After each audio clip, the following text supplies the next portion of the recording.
O mundo parece estar num momento estranho. A explosão dos jogos de azar online, a obsessão com a aparência, a busca por auto-otimização e aprimoramento, o aumento da medicina experimental de soluções rápidas e a promessa da tecnologia de resolver todos os nossos problemas. Parece que vivemos tempos sem precedentes, mas e se não for assim? E se esses padrões e impulsos já tiverem ocorrido antes? Como diz Mark Twain, a história não se repete, mas rima. De jovens arriscando tudo em busca de uma vida melhor, a culturas inteiras perseguindo status, beleza e controle, a história pode ser muito mais familiar do que imaginamos. Então, essas tendências e questões culturais modernas são realmente novas ou são apenas coisas que se repetiram várias e várias vezes ao longo da história? Hoje trouxe meu amigo John, do Medieval Mindset, para responder essa pergunta, trazendo sua experiência nessa área e realmente analisando os paralelos surpreendentes entre o mundo de hoje e o passado medieval. E quando você perceber isso, pode acabar entendendo que sim, o mundo em que vivemos é estranho, mas ele já é estranho há muito tempo. John é absolutamente incrível. Ele é um contador de histórias brilhante, um cara realmente ótimo e um especialista muito divertido nessa área específica da história medieval, e eu realmente espero que vocês aproveitem este episódio. Sente-se, relaxe e bem-vindo ao acampamento.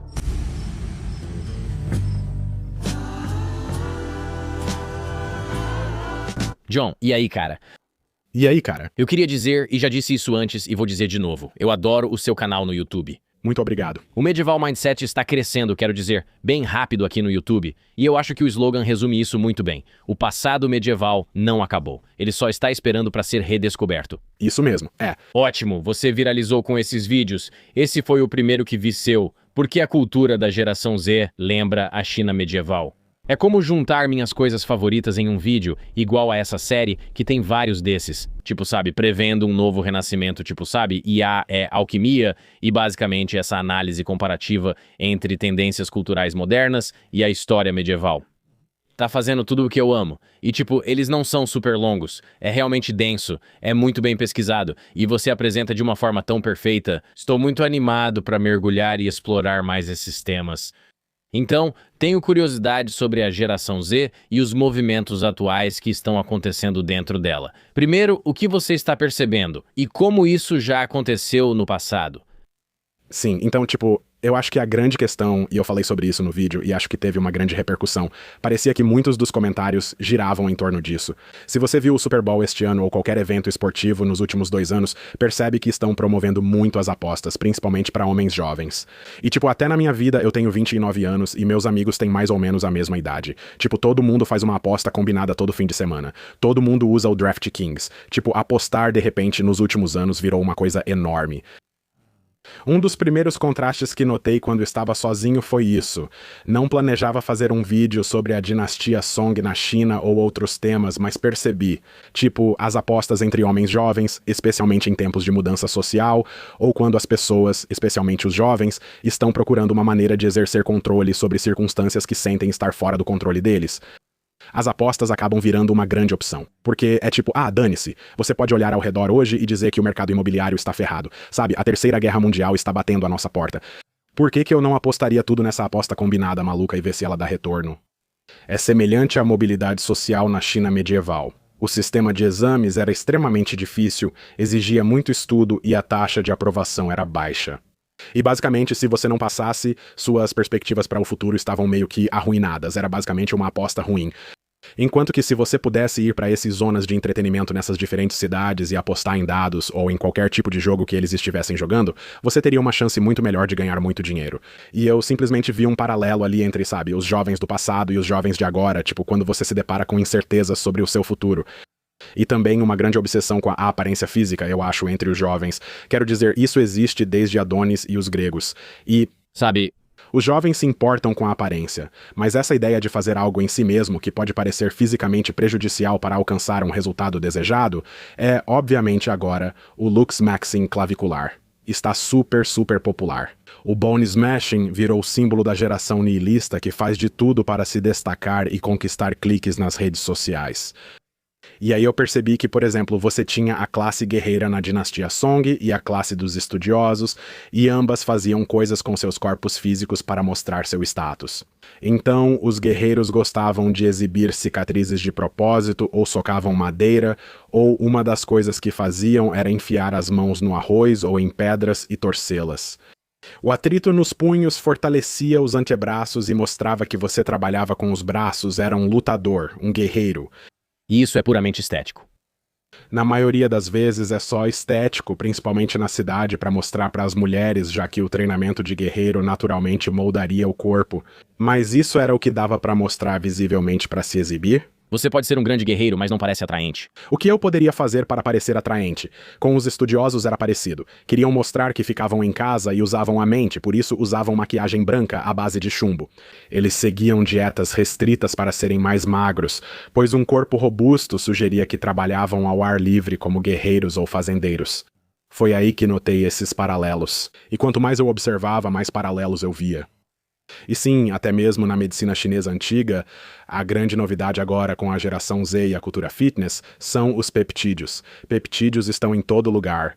Eles parecem ser, ao menos pra mim, eu não entendo bem quais, as pessoas usam qualquer coisa. Agora são quase substâncias experimentais. Muitos ainda não foram aprovados pela FDA. Acho que o Ozempic abriu as portas para tudo isso. Agora as pessoas topam tomar qualquer coisa, mas nenhuma é feita nos Estados Unidos, pois, por exemplo, Retatrutide não tem aprovação do USDA. Por isso é preciso importar da China, criando essa conexão. Mas muita dessa medicina chinesa antiga era semelhante. Introduzir algo ou uma mistura única no organismo para tentar um resultado estético.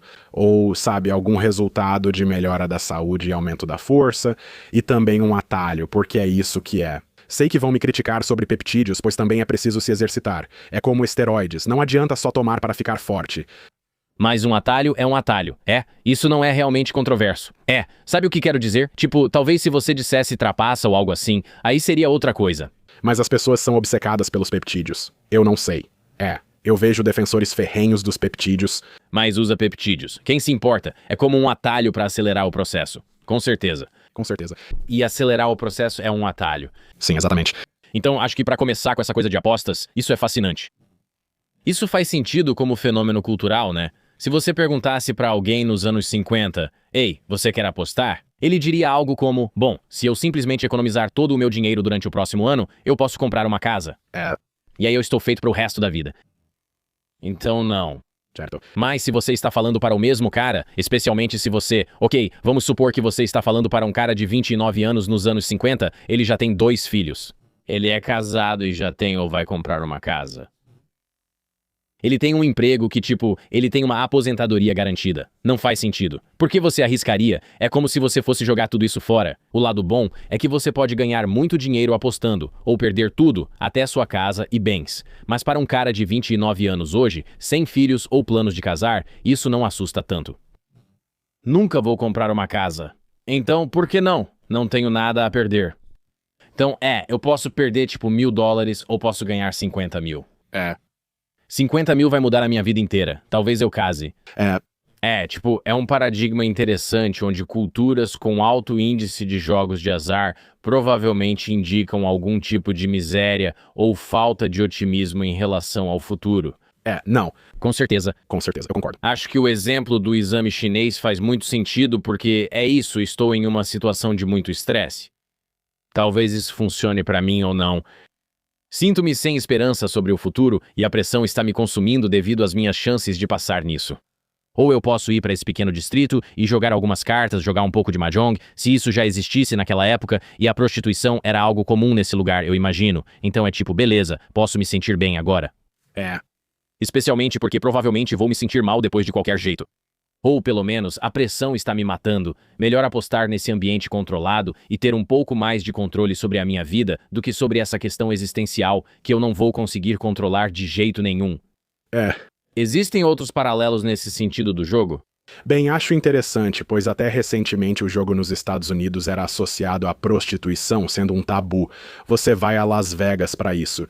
E o que acontece em Vegas, fica em Vegas. Tipo, você não está jogando na sua sala de estar. Então era uma coisa tabu, e era como, isso é um fim de semana de diversão. Não é algo que você faz pra sustentar seu estilo de vida, na maioria dos casos. E se você faz isso, você é um ponto fora da curva. Isso é estranho, uma coisa bizarra de se fazer. E era mais ou menos a mesma coisa. Era um pouco mais aceito socialmente, como na era da dinastia Song na China, mas ainda assim havia esses distritos de prazer em certas cidades chamados Watsi. Era como uma mini Las Vegas ou bairro da Luz Vermelha. Soldados de folga, ao receberem o pagamento, iam ao Watsi para apostar, contratar prostitutas e se divertir. E também, tipo, A, o que acontece no Watsi fica no Watsi. B, é um local físico pra onde você tem que ir. E C, é algo meio tabu. Você não conta pra sua família. Ninguém te julga. Você não conta pra uma família. Talvez leve amigos, como numa viagem pra Las Vegas nos anos 80, mas não diria, vou ao Watsi garantir nosso futuro. A grande diferença agora é a acessibilidade, a falta de tabu e o fato de parecer possível apostar toda a minha poupança. Eu posso perder tudo em segundos no meu celular sem nem sair da cama. É loucura, tipo um paradigma insano. Mas o ponto que eu queria abordar no vídeo é justamente falar sobre a mente do jovem homem. Tipo, somos impulsivos e queremos as coisas rápido. E, sabe, queremos atalhos, queremos dietas milagrosas, queremos DraftKings. Até recentemente ainda havia muita dificuldade. Você ainda podia se entregar a essas coisas. Você ainda podia ir até o Watsi, conseguir uma prostituta e apostar, mas havia obstáculos. Precisava ir pessoalmente, lidar com a vergonha e sair de casa. Antes havia risco de assalto no Watsi e outros problemas. Agora não há obstáculos. Você pode pedir Uber Eats e apostar suas economias sem sair da cama. Fico pensando se tudo isso começou com a venda a descoberto da GameStop e também com o Bitcoin no início dos anos 2010, foi aí que essa cultura de apostas de quem vive online começou a surgir. E então, quando todos esses aplicativos se popularizaram e você podia anunciar na TV, foi como uma verdadeira corrida do ouro.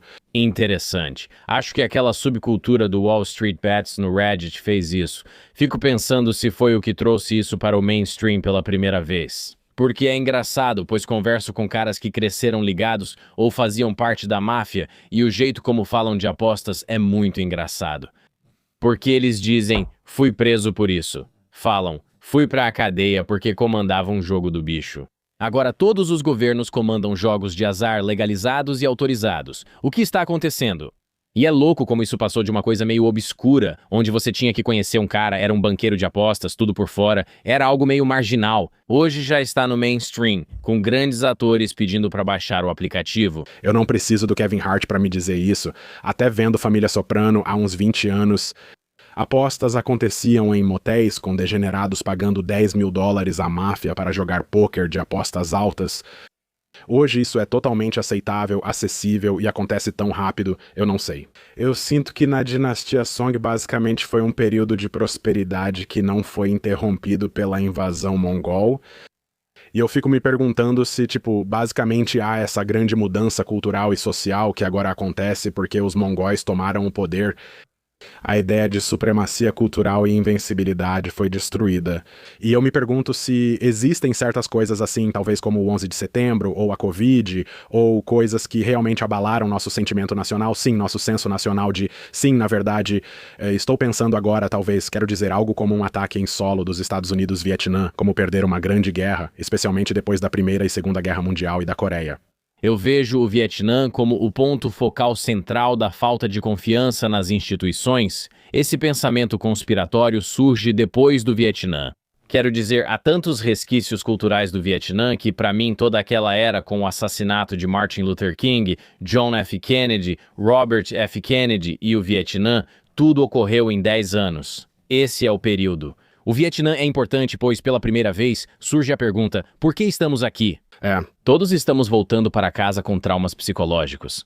A sociedade é muito diferente. Existem sindicatos do crime, gangues e outros grupos. Esse período, na minha opinião, corrói a confiança. Pela primeira vez, a consciência americana questiona, somos os vilões? Estamos fora de controle? Podemos confiar neles? E eu não sei se isso se encaixa com a dinastia Song, mas mesmo não sendo em solo americano, o resquício fica em solo americano. Certo. Sim.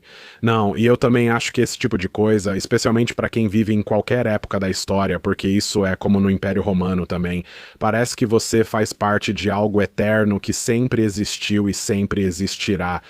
E a ideia de que isso possa acabar é impensável. E eu acho que agora, como com o Império Americano, é a mesma coisa. Tipo, claro, a América nós somos os grandões. Nós somos os grandões desde que qualquer um pode se lembrar e sempre seremos. E esse tipo de situação nunca vai mudar. Algo como a Covid também considero fundamental para mudar a cultura e consciência da geração Z, pois muitas vezes vemos crises nas notícias, geralmente de fora. O que acontece no Irã agora não muda minha rotina. A maioria dos americanos também segue normalmente. Infelizmente, é assim quando estamos conectados às notícias mundiais. Sabe, essas coisas nem sempre te afetam. Para muitos, principalmente jovens que cresceram em ambientes americanos comuns, algo que era notícia passa a impactar muito o dia a dia. Covid, escolas fechadas, não pode trabalhar, tem que ficar em casa, tudo isso. Isso abalou uma geração de forma estranha e eles têm dificuldade para se recuperar. E eu acho que tem todas essas conclusões que as pessoas tentam tirar sobre a geração Z. A questão das apostas é obviamente muito real. Tem toda essa coisa de que a geração Z não bebe mais. Isso é um assunto muito comentado. Então, o que isso quer dizer? Porque até mesmo na dinastia Song, os soldados iam ao Watsi, pegavam uma prostituta, apostavam e bebiam, parecia uma válvula de escape da rotina. E quando a rotina vira sua válvula de escape? Você está desempregado, como muitos da geração Z que enfrenta uma grande crise de desemprego. Você é viciado em café, fica rolando o Instagram e provavelmente tem um vape de maconha. Todos têm vape de maconha e você tem o DraftKings no celular. Parece um ciclo infinito de dopamina, é a mesma psique masculina de 1000 anos atrás. Agora é total ausência de obstáculos e tudo o que você imagina ao alcance dos dedos. Será preciso um esforço real para lidar com essa nova situação, pois tudo aconteceu muito rápido. Sim. Meu amigo Ethan Simmons Patterson é um comediante brilhante. Ele tem uma piada muito engraçada em que basicamente ele diz assim: eu converso com esses caras mais jovens que ficam assinando o OnlyFans das garotas, adoram Bitcoin e estão sempre apostando em apostas combinadas. Eles vêm até mim e dizem, tô deprimido. E eu penso, claro, nada do que você acredita é real. Tudo o que você gosta nem existe de verdade. Essa garota nem sabe que você existe, o dinheiro que investiu não é real, é tudo falso. Acho que é uma observação perspicaz, sem dúvida. Tem um cara, Christopher Ryan. Ele é um autor, tipo um escritor de antropologia popular. Ele escreveu o livro Civilizado até a Morte. E eu achei uma leitura muito divertida que mostra a perspectiva dele sobre como a conveniência está lentamente corroendo nossa cultura e o desejo de ter tudo imediatamente. Que os seres humanos, como organismos, não foram feitos para a conveniência. O oposto é verdadeiro. Nossa antifragilidade nos torna resistentes e, ao enfrentar dificuldades, ficamos mais fortes. Um nível básico de dificuldade, como sair para buscar comida, é bom para nós. Ele apresenta uma perspectiva muito boa no livro, mas isso está meio relacionado a isso, que a dopamina antigamente estava meio que ligada ao esforço. Certo. E agora não está mais. E acho que isso é visto em todas as coisas que você acabou de mencionar, seja Uber Eats, aplicativos de apostas ou qualquer outra coisa. Luke Maxing é algo realmente interessante porque eu acho estranho esse valor que colocam nisso. É estranho pra mim, tipo, qual é a dos homens da geração Z, todos tentando ser bonitos? Penso que, ao longo da história, toda cultura buscou maximizar a aparência. Acho que algumas culturas fazem isso mais que outras, seja uma mulher tribal alongando o pescoço ao empurrar as clavículas, ou uma africana usando anel para aumentar o lábio. Como as pessoas na Inglaterra tentando ficar pálidas. Tipo, todas são versões dessa busca por melhorar a aparência, certo? E tem, tipo, mulheres na China Oriental, sabe, que amarravam os pés. Tipo, isso está diretamente ligado a mutilar o próprio corpo. Quero dizer, na minha opinião, me desculpe, e tentar parecer mais bonito. Então, tipo, isso sempre meio que existiu. Além disso, todos os meus outros amigos, tipo meus amigos negros, meus amigos latinos, eles tentam ficar bonitos há muito tempo. Sabe, conversei com meu amigo negro e ele disse, estão nessa de melhorar a aparência. Perguntei o que era e ele explicou que é quando os caras cortam o cabelo. E tipo, fazem aquele corte alinhado, ficam com um visual maneiro. Esse corte alinhado já existe há muito tempo. Meus amigos negros dizem, a gente já faz isso faz tempo. Vocês tiravam sarro da gente por isso. Agora os caras brancos estão vendo que se cuidar não é coisa de gay. Acho que isso é justamente essa busca por melhorar a aparência. Antes, se cuidar era visto como coisa de gay, então não podia fazer. E agora, com esse negócio de clavicular, é tipo, ah não, a gente tem que ser bonito. Certo. E pra mim, isso parece exagerado. Não sei, essa é só minha opinião sobre o fenômeno. O que você acha dessa busca por melhorar a aparência? E existem outras culturas, mesmo fora da China medieval, onde você acha que o looks maxing existiu na história? Sim, quero dizer, looks maxing, especialmente para homens mais jovens, como você falou, sempre existiu. Nem sempre foi necessariamente alguma mudança permanente no corpo. Isso aparecia mais, especialmente na Europa da Idade Média e do Renascimento, e até no Japão feudal dos samurais, na forma de se vestir. Por exemplo, comentei isso em um dos meus vídeos recentes sobre a visão das pessoas medievais sobre a altura, porque maximizar a altura é algo muito importante para clavicular. Ele usa palmilhas elevadas nos sapatos e diz que se você não tem 1,80 m, deveria maximizar sua altura. Tem um vídeo muito engraçado, não sei se já viu. Eu não sei. É muito bom. Tipo, ok, algumas coisas. Se alguém não sabe, looks maxing basicamente é a tentativa deliberada dos homens de parecerem desejáveis e que, no fim das contas, o auge da moralidade, tipo, a única coisa que realmente importa é ser bonito. Então você deve fazer tudo ao seu alcance para ser o mais bonito possível. É como uma lente crítica que coloca a beleza acima de tudo. Então é isso. Clavicular é meio que o sumo sacerdote desse movimento. Ele é tipo um garoto bonito de 20 anos que faz transmissões o dia todo. O espectador pode basicamente viver como alguém atraente, e isso é o que realmente importa pra mim. É isso que são as transmissões. É disso que a transmissão trata. Me sinto meio perdedor. Não devo generalizar todos os fãs dele, mas pelo menos um é um perdedor. Ele viu Clavicular conversando com uma garota na balada e pensou, então é assim, entende? Seria assim se eu fosse ele, essa seria minha vida. E aí isso vira meio que uma coisa parasocial por procuração, onde você pode ser um cara bonito por uma noite. Certo. Talvez as pessoas gostem dele por outros motivos. Eu não sei, de qualquer forma. Ele tem um vídeo sobre diferentes níveis de altura. Diz, ok, você está usando palmilhas e vai ao apartamento de uma garota para ficarem juntos. Aqui está o problema. Você tira os sapatos e ela nota que você é mais baixo do que falou. O que fazer? Espalhe objetos pela casa, sem ela ver, para parecer mais alto. Por exemplo, coloque um livro perto do sofá. Digamos que você coloque uma almofada perto da cozinha. Ele é engraçado. É tipo o Kramer. É como o Costanza dizendo, ei, eu tenho um plano. Essa garota vai vir aqui, olha o que eu vou fazer. Jerry, um livro. Jerry, olha, põe um livro. Você está em pé, agora eu tenho 1,90 m. E aí ele fica indo de um lugar alto para outro. Aí ele fala, assim que você ficar na horizontal, tá tudo certo. É. Então é a coisa mais engraçada. Isso é uma digressão. Mas enfim. Não, quero dizer. É muito empolgante. É uma história tão antiga quanto o tempo. Mas tipo, a média só com base em restos esqueléticos, tipo, o homem japonês médio no Japão feudal tinha cerca de 1,57 m. Mas como um samurai, você queria ser fisicamente imponente, sinal de status e habilidade militar. Então, se você olhar para a armadura de samurai, primeiro, se você já viu um capacete, eles têm aqueles chifres grandes saindo. Isso é para aumentar a sua altura. E a sua, como posso dizer, a sombra que você projeta, o seu contorno, você pareceria mais intimidador. As ombreiras deles são super largas. As peças do quadril são super largas.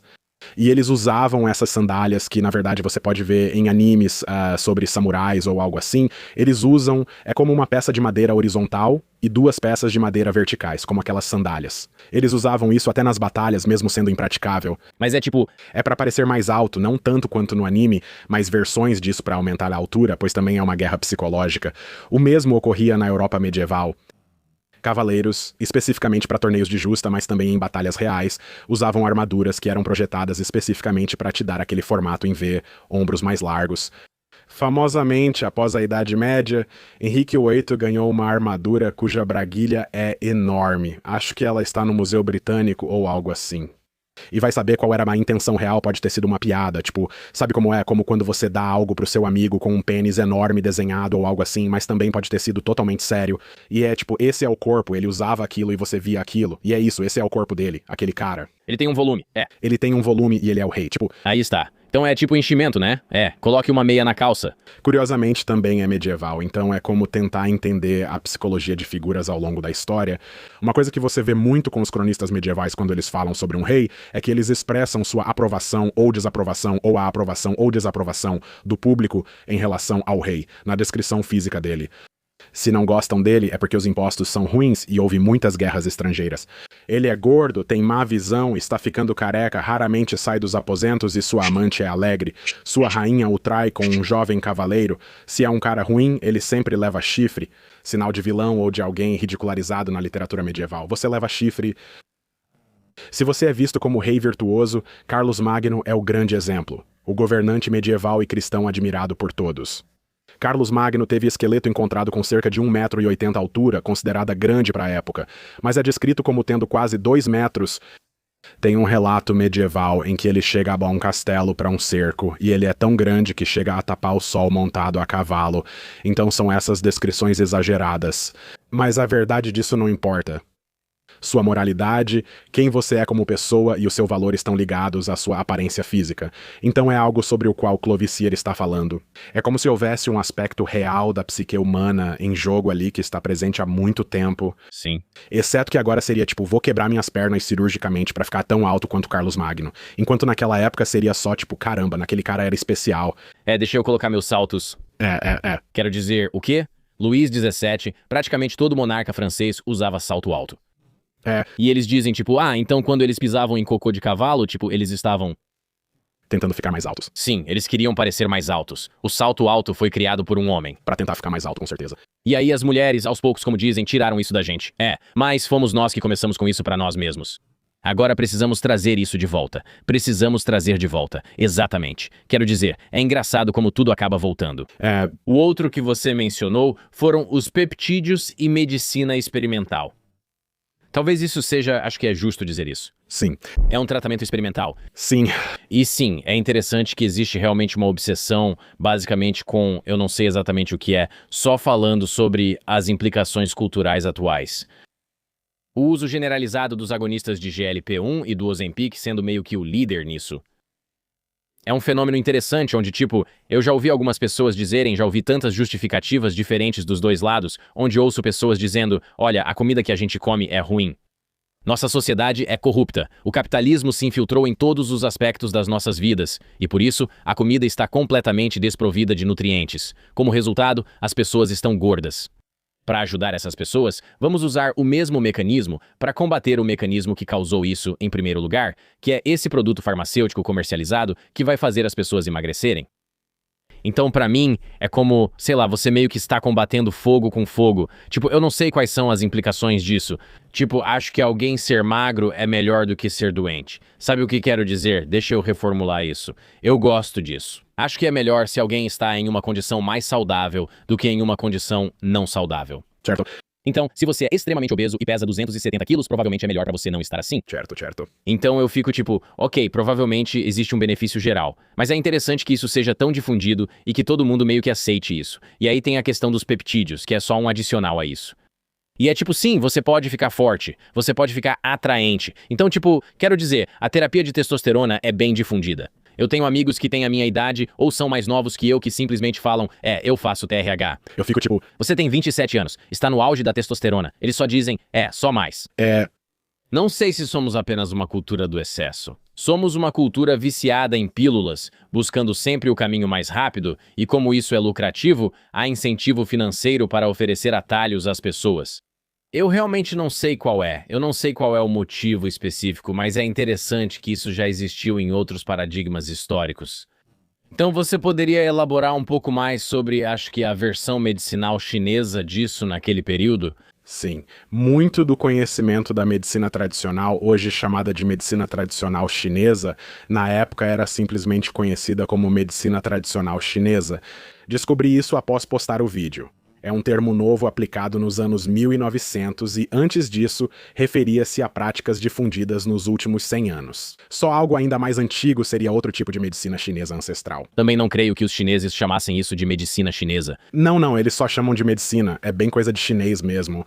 Mas basicamente tem uma grande tendência no TikTok agora de pessoas tentando trazer de volta esses métodos chineses. Um deles é beber água quente, pois dizem que nunca se deve beber água fria. Beba água morna ou quente, pois você está ingerindo calor. Sim, tudo isso remonta a técnicas chinesas antigas de como manipular seu qi e a energia do seu corpo. Isso existiu em todas as culturas. Agora, por exemplo, práticas de respiração estão em alta. Textos chineses antigos e medievais abordam como manipular a força vital espiritual. Hindus e místicos cristãos primitivos também escreveram sobre isso. E então, de certa forma, você vê a ideia dessas fórmulas químico-farmacêuticas que podem mudar sua constituição interna para certos propósitos. Claro, isso sempre existiu como medicina para fins médicos, mas aqui estamos falando de uma sociedade como a China da dinastia Song, materialmente rica o suficiente para ter uma classe de lazer e luxo de tamanho significativo. Isso indica uma civilização avançada, com estabilidade econômica e segurança. O Império Romano, o Bizantino, o Antigo Egito e culturas do alto período medieval também teriam isso. Então, basicamente, o que isso significa é que agora as pessoas estão voltadas para objetivos estéticos. Primeiramente, isso marca o surgimento da vida noturna na China, não apenas os Huazi, mas também distritos específicos de restaurantes e teatros. É uma novidade em ascensão. Que anos? Isso seria como o que foi a Alta Idade Média na Europa. Então, entre mais ou menos 900 a 1100 depois de Cristo, Quero dizer, esse tipo de distrito de restaurantes parece super moderno. Isso antecede a versão europeia disso? quero dizer, a cultura das tavernas já existia. Mas se você ler relatos de fontes primárias chinesas, é assim. Você entra, tem uma anfitriã, você pede vários pratos, é como uma refeição com vários pratos, e a anfitriã também é uma espécie de artista. Não sei. Parece muito parecido com algo que você encontraria em um restaurante super sofisticado. Parece muito moderno de um jeito que, eu não acho que a cultura das tavernas realmente possa ser assim. Então, com certeza, eu diria isso. Mas tudo isso para dizer que usar algum tipo de recurso externo, como um produto químico fabricado ou algo do tipo, né, um remédio herbal, apenas por motivos estéticos, para perder peso, para ter uma pele melhor, para fazer essas coisas, isso é algo que está começando a surgir nesse período. E claro, com certeza existem receitas em tábuas da Babilônia que falam sobre técnicas antigas para deixar a pele mais limpa. Essas coisas existem há muito tempo, mas essa ideia, mesmo na Europa, a ideia de magia ou de diferentes feitiços e encantamentos que você pode dizer para se livrar de rugas ou coisas assim, isso também existe. E também, no final da Idade Média na Europa, os manuais de cosméticos se tornaram bem populares, que eram basicamente para mulheres. Como se embelezar com itens de casa, ter bons modos e postura, assim você fica mais bonita sem parecer mais alta que o marido, entre outros pontos. Era toda essa ideia que temos de etiqueta europeia ou inglesa vitoriana. Sabe, quando você pensa naquela coisa antiga, tipo levantar o mindinho e a nobreza, Coisas assim. é nessa época que isso começa. Toda essa ideia de melhorar a aparência ao máximo, até com o espartilho. Surgiu depois, mas foi desenvolvido na Idade Média quando práticas semelhantes começaram a ser usadas. Vem disso, ou até mesmo algo como o enfaixamento dos pés, ou essa ideia de mudar o seu corpo puramente por uma questão estética, que não tem nenhum propósito médico, nenhum motivo médico. Atualmente acontece o mesmo com peptídeos ou pessoas usando o Ozempic por questões médicas, como obesidade mórbida, e também tem muita gente. Tem um amigo que, sem citar nomes, estava só alguns quilos acima do peso, fez 3 meses de tratamento com o Ozempic, perdeu cerca de 7 quilos e só. Não havia realmente uma necessidade médica para fazer isso, foi puramente estético. E agora ele está ótimo. Acho que dá para monitorar o uso de GLP-1 conforme as estações. Sim, Tenho certeza que agora pode ser a hora de começar. Talvez eu aposte que fique uma loucura. O que me indicaria que há um componente social mais do que médico. Ok, bem, o que é interessante sobre tudo isso que eu estava pensando é que, da mesma forma que o jogo e tudo isso, até mesmo algo como um OnlyFans pode ser visto como uma forma de online. Não é presencial, mas é como se fosse prostituição ou algo assim, tem esse aspecto que talvez, se você apresentasse, se você contasse pra alguém nos anos 90 sobre esse conceito de camgirls, a pessoa ficaria chocada, pareceria um tabu. Há um componente de trabalho sexual. É isso. Então agora que tudo isso se tornou tão normalizado, apostar costumava ser algo que você tinha que ir pra Las Vegas pra fazer. Você fazia escondido, tinha um banqueiro de apostas, tudo isso que você não contava pra sua esposa, todas essas coisas. Agora isso está normalizado. O mesmo valia até 5 ou 10 anos atrás para contar que existe esse medicamento popular que exige o uso de agulha para injeção. O medo da agulha na consciência moderna era muito real. Isso seria insano. Isso é coisa de viciado e tal. Ou é uma vacina, ou você é um viciado. Mas o medo de ser feio é muito mais forte. Mas isso elimina esses tabus sociais e realmente muda as normas sociais. E tem outro componente aqui também. Já ouvi pessoas fazendo piadas sobre isso. Então vou invocar aqui a licença do bobo da corte. Certo? Como comediante já ouvi essa piada. Certo? Mas é engraçado que a positividade corporal sumiu com o surgimento do GLP-1. Durante boa parte dos anos 2000 e da década de 2010, nos diziam que ser grande era bonito. E aí, no segundo em que surgiu um remédio para emagrecer, foi tipo, você tem que ser magro. De repente, todos mudaram de ideia e o magro extremo virou moda novamente. Tipo a Kate Moss. Esse visual voltou. Heroin chic.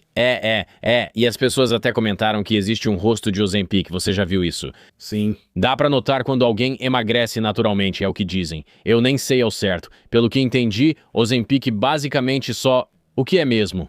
Basicamente, ele interfere na sua fome. Tipo, como é o nome? Grelina, eu acho. E basicamente faz você não comer tanto. Imagino que os efeitos sejam os mesmos do jejum ou alimentação saudável, mas alguns falam que dá pra notar deterioração muscular no rosto, por exemplo. Acho que é porque você emagrece muito rápido. Certo. Talvez. Mas eu penso assim, se você só fizesse jejum, isso não teria o mesmo efeito? Certo. Não sei exatamente quais são os mecanismos químicos, mas meu amigo, que fez o tratamento com Ozempic por 3 meses, ficou chocado com a eficácia. Certo, ele disse. Eu literalmente passo o dia todo, tipo, a comida costumava ser o centro do meu dia. Eu não podia nem ter um pacote de Oreos em casa. Sumiria em segundos. Ele disse, eu fico tipo 14 horas sem comer e esqueço que era pra eu ter comido. Uau. O que é loucura? Eu não sei. Às vezes é tipo, talvez isso seja, só parece loucura, mas se funciona, funciona. Essa é a questão. Também sou muito adepto do jejum. Adoro jejuar. Eu também. Recebi isso de várias formas, mas adoro ler literatura religiosa porque quase toda prática religiosa envolve jejum, o que mostra que isso deve ter alguma utilidade. O fato de isso estar codificado sob todas as visões religiosas mostra que é benéfico para os seres humanos. Então eu jejuo o tempo todo e adoro isso, mas a minha questão com o Ozempic é que eu fico pensando, não sei se é de graça. Sabe o que eu quero dizer? Sempre que preciso tomar um comprimido, fico meio receoso. Não sei o motivo. Eu duvido que seja de graça. Tomo café sempre, me dá energia, mas sei que não é de graça. Mesmo assim, continuo tomando. Pessoas com ansiedade. Claro. Tipo, eu fico todo agitado. Tipo, eu não acho que seja antiético, mas eu fico tipo... Eu não acho que isso saia de graça. Então, pra mim, eu só fico tipo, sabe, eu prefiro manter meu jejum e malhar. Sim. Gostaria de perguntar sobre o vídeo de alquimia de IA que você fez. Isso é fascinante. Você poderia explicar para o público por que você vê um paralelo entre a IA na era atual e como as pessoas viam a alquimia na Idade Média? Sim. Bem, eu acho que a alquimia na Idade Média era algo meio mal compreendido. Era basicamente para pessoas super instruídas que tinham os meios para perseguir essa ciência secreta de transformar chumbo em ouro ou transformar qualquer metal em ouro. E, basicamente, era mal compreendida. E a definição do que não era considerado alquimia era meio nebulosa.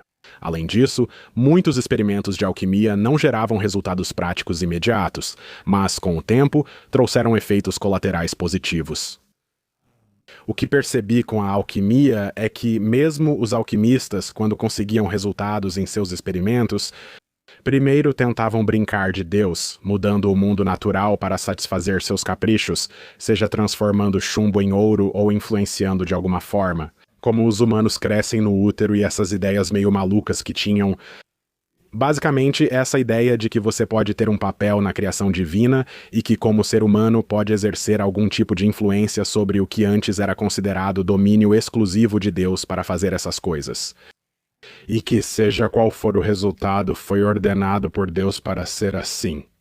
Então, se eu tenho chumbo e o queimo a uma certa temperatura e faço todo esse processo e ele se transforma em ouro, isso foi abençoado, obviamente, porque está aqui e eu não vou questionar isso. E é a mesma coisa que vejo muito com IA.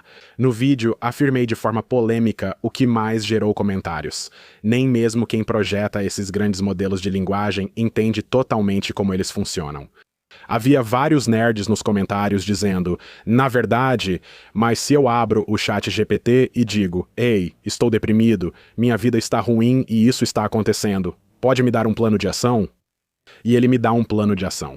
Esses engenheiros conseguem entender o que eu coloquei e conseguem entender o que saiu, mas eles não conseguem entender fundamentalmente.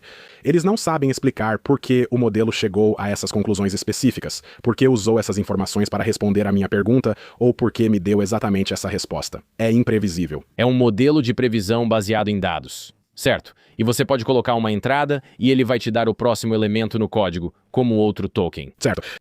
Você pode entender isso depois, mas não saber com certeza o que ele vai gerar. Certo? E acho que era isso que você estava querendo dizer com isso, tipo, sim, eles não sabem o que vai acontecer em seguida. Exatamente. Eles sabem o que pode acontecer, mas não sabem com 100% de certeza. Sim. É a mesma coisa com a alquimia também. De novo, com essa ideia, acho que você vê isso em figuras como Sam Altman ou Jensen Huang ou qualquer um desses novos pioneiros da IA que eles estão vendendo, tipo, tem um aspecto de marketing nisso também. Sam Altman está apresentando isso ao público como o próximo passo da evolução humana, dizendo que a IA vai curar o câncer e resolver todos os nossos problemas. Como se ninguém precisasse trabalhar e a IA fizesse tudo, criando uma terra utópica, assim como pensavam muitos alquimistas. Eles pensavam: se conseguirmos descobrir porque mesmo no seu cerne, se você está apenas transformando chumbo em ouro, isso significa que os seres humanos podem influenciar o mundo natural de uma forma semelhante a Deus. Se você pode transmutar uma substância, as implicações são infinitas, como ter um poder divino.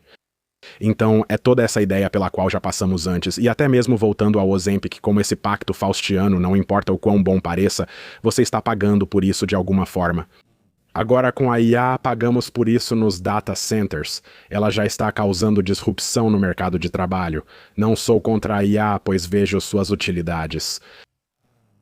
Mas é interessante ver esse mesmo ponto cego na psique humana se repetindo de que nunca existe almoço grátis e não há solução mágica para todos os nossos problemas. E toda vez que alguém te disser que existe, você deve ficar muito atento a isso. Isso é realmente interessante. É realmente interessante. Acho que no vídeo você até fala que não é tão pessimista em relação à IA quanto ouvi muita gente sugerir. Me pergunto se sua perspectiva histórica influenciou isso, não lembro em qual vídeo foi. Pode ter sido o vídeo sobre o Renascimento, onde você fala sobre IA e como sim ela vai fazer algumas coisas boas e algumas coisas ruins, mas pode ser que realmente haja um benefício artístico que venha da IA. Você poderia expandir essa ideia e explicar por que você não está apavorado com a IA tirando seu emprego ou destruindo o núcleo moral do que significa ser humano? Sim, com certeza. Acho que estudando história, sempre que há grandes desafios ou rupturas, os seres humanos encontram um jeito. E isso é algo que, fundamentalmente, com qualquer grande mudança social, eu acho que ainda estamos aprendendo a lidar com a internet. Tipo, ainda não entendemos de verdade a internet e as redes sociais. Estamos trazendo esse novo elemento e vai levar um tempo para entendermos tudo. No meu vídeo sobre o Renascimento, eu comparava isso, no fim da Idade Média, à invenção da imprensa, que representou uma grande ruptura na disseminação do conhecimento e na alfabetização na Europa, além de quem podia ter acesso a isso. Isso mudou tudo em apenas 20 ou 30 anos, um período muito curto para a época.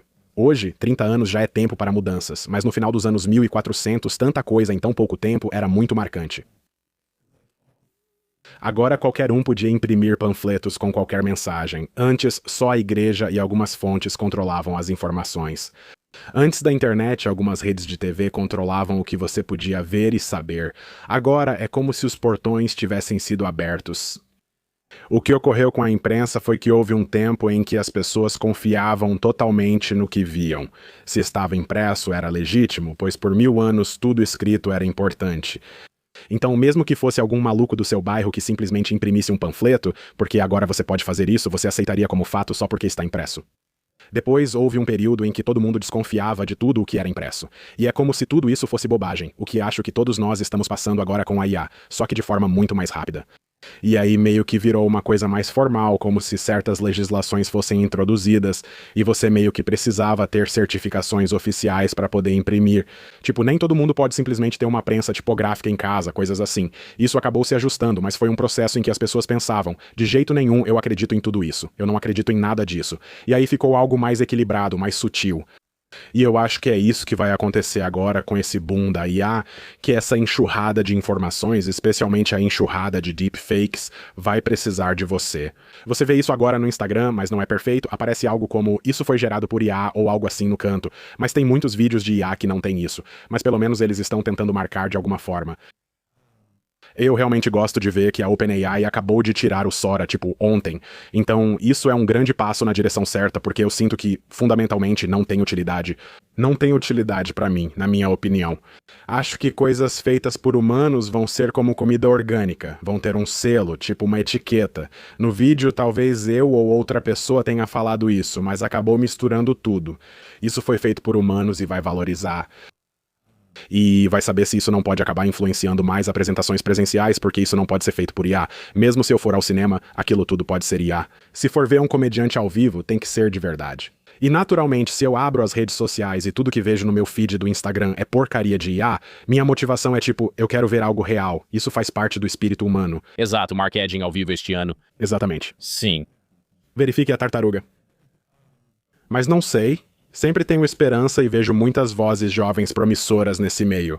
E eu acho que você está absolutamente certo sobre isso. É assim que eu vejo. Eu não sou do tipo pessimista. Eu acho que a IA existe como uma ameaça para certas coisas. Tipo, é possível que isso possa desestabilizar, tipo, sistemas de segurança? Poderíamos ter uma crise financeira? Com certeza. Tipo, será que vai alcançar essa ciência de AGI que as pessoas estão falando? Acho que Jensen Huang disse recentemente que eles já têm AGI. Então, isso vai sair do controle e destruir a humanidade? Esse negócio de exterminador do futuro parece exagerado, pode até acontecer, mas não é o que me ameaça. Para mim vai ser uma mudança parecida, categoricamente com as redes sociais, onde faz muitas coisas boas, conecta famílias, cria carreiras como a sua e a minha, ou até mesmo só entretém. E ao mesmo tempo, simultaneamente vai ser um caminho para crimes, destruição, boatos, problemas de informação, polarização, depressão, todas essas coisas. As duas coisas ocorrem simultaneamente, bifurcando a experiência humana e nos levando a outro caminho. O mesmo ocorreu com o surgimento do dinheiro, da reserva fracionária nos bancos e da financiarização das economias. Tipo, eu posso comprar uma casa no crédito, mas também posso ficar escravizado pela dívida. É bom ou ruim? Simplesmente é. Acho que atribuir esses rótulos morais às coisas acaba perdendo a complexidade. Acredito que a IA seja parecida, pois pode trazer muitos benefícios, como ajudar a resolver alguns cânceres ou detectar doenças precocemente. Mas também pode causar uma sobrecarga de informações e deixar as pessoas apáticas, já que a gente para de pensar por conta própria e isso vira quase um órgão externo. Quem sabe? Mas eu acho que, no fim das contas, é os dois. E é por isso que eu fico meio tipo, beleza, a gente vai prevalecer. E eu realmente acho que, com a arte feita por IA especificamente, ela vai perder o elemento humano, o que vai tornar a arte feita por humanos, essa arte orgânica que você está falando, muito mais valiosa. E aí, pessoal? Eu sempre penso, tipo, na milha de 4 minutos, ou até mesmo, tipo, por quê? Quando quebraram a barreira dos 4 minutos na milha, isso é tão interessante? Se um carro faz 1 milha em 4 minutos, é porque um humano conseguiu antes e você projeta seu ego nessa conquista, admirando a capacidade humana. Geneticamente, somos iguais. Isso mostra que sou capaz de grandes feitos, o que inspira. Por isso, assistimos. Como o Davi de Michelangelo, você olha para ele e pensa, uau, que obra de arte linda. Ele fez isso numa época em que era tão difícil de fazer. Ele superou tantas dificuldades para criar essa obra de arte. E isso é inspirador para mim. Você não está olhando para ele como esse grande rei judeu de Israel. Sabe o que quero dizer? Você está olhando e pensando, olha o que Michelangelo fez. E, no fim das contas, o componente humano, com sua complexidade, perfeições e imperfeições, é o que realmente torna a arte interessante. Então, sim, a arte feita por IA pode ser legal até certo ponto, porque talvez ela cumpra uma função legítima, tipo algo crucial, como uma identidade visual para uma taqueria ou algo assim, e aí eles usam IA, tanto faz. Mas se você realmente quer tocar as pessoas através da arte, seja em filmes ou qualquer outra coisa, precisa ter um componente humano, e é por isso que eu acho que o futuro provavelmente vai ser uma mistura de seres humanos com IA. Os seres humanos sempre serão parte essencial desse processo, e acredito que isso criará uma nova renascença, com o IA colaborando com a engenhosidade humana. O valor do componente humano, aliado à escalabilidade da IA, é tão grande que acredito que isso vai explodir. Eu não tinha pensado assim até ver seu vídeo e pensar, acho que vai haver um retorno ao humano, mas a IA provavelmente fará parte disso. Não, eu acho e sinto que a maioria das pessoas normais tem um ceticismo saudável em relação a IA. Sei que há o clichê dos pais mais velhos acreditando em besteiras de IA no Facebook, mas mesmo tendo pais mais velhos, vejo que a maioria percebe que Donald Trump não consegue enterrar uma bola de basquete nos Reels do Instagram. Então, sabe, eu acho que existe um ceticismo saudável e a maioria das pessoas, pelo menos neste momento, parece enxergar isso como uma ferramenta em vez de algo que pode pensar por você. E eu fico pensando se você está falando sobre essa bifurcação, sabe? Essa coisa aparece e as pessoas vão para um lado ou para o outro. Vai ter gente que talvez o cérebro delas vire uma bagunça. Elas vão ficar tipo, Nossa, eu posso terceirizar tudo para IA. E eu acho que o sinal de quem vai ter sucesso nessa nova realidade são aqueles que conseguem resistir a isso. E usar a IA para propósitos que os façam avançar ou que ajudem as pessoas ao redor deles a avançar. Mas não precisam sucumbir a essa loucura ou pensar que ela faz tudo por você, principalmente se for um trabalhador de colarinho branco. Ela pode fazer planilhas, pode fazer e-mails, pode fazer todas essas coisas. Então é como onde você traça o limite, acho que é isso que vai separar aqueles que têm sucesso no paradigma da IA daqueles que não têm. Sim, é claro que é uma grande mudança de paradigma e uma grande transformação chegando para nós, e eu vejo muito pessimismo em relação a isso na internet. Acho que isso ocorre porque o algoritmo recompensa esse comportamento. Havia muitos panfletos pessimistas sobre o fim do mundo circulando quando a imprensa foi inventada, e esses eram extremamente populares. Ataques à igreja eram comuns nos panfletos, mas escritos religiosos, livros de horas e livros de oração também eram muito populares. Todas essas coisas positivas também vieram da imprensa. a Bíblia de Gutenberg. Sim. Sim. Sim, isso ficou acessível para as pessoas, trazendo muitas nuances. Algo que me surpreendeu no sucesso do meu vídeo sobre o Renascimento é que, por ser esperançoso, ainda assim as pessoas assistiram e o algoritmo impulsionou. Talvez isso indique uma mudança, pois por muito tempo o algoritmo priorizava conteúdos divisivos e polêmicos que irritavam as pessoas. E algumas pessoas meio que fizeram suas próprias versões desse vídeo. Isso teve certa influência, e esses vídeos também foram bem no algoritmo, o que pra mim tudo bem, porque eu quero que mais pessoas saibam disso. É irônico que um algoritmo de IA promova um conteúdo tão crítico à própria IA. Sabe o que quero dizer? No fim das contas, ele só se importa com a receita de anúncios e os cliques. Tem algo respeitável nisso. Sabe o que quero dizer? Tipo, ei, você pode simplesmente falar mal de mim. Sabe o que quero dizer? Você pode destruir minha reputação, manchar meu nome. Mas é o tipo certo de conteúdo. É o que precisamos. É disso que as pessoas gostam. É o que as pessoas querem. É o que elas querem. Então, vou fazer isso até mesmo às minhas próprias custas. Sabe de uma coisa? Eu convido nossa IA e a respeito. É isso. Eu posso respeitar isso, é. De que outras formas ainda estamos vivendo na Idade Média ou na história antiga de alguma maneira? Bem, eu acho que tudo o que está acontecendo agora, com os avanços da tecnologia e o ritmo em que o mundo moderno funciona, tipo a velocidade com que tudo acontece, tudo está acontecendo de forma acelerada. Então é como se fosse uma única década. A Idade Média durou 1000 anos, mas uma única década pode espelhar a Idade Média e uma única década pode espelhar 200 anos de Renascimento, porque as coisas acontecem muito rápido.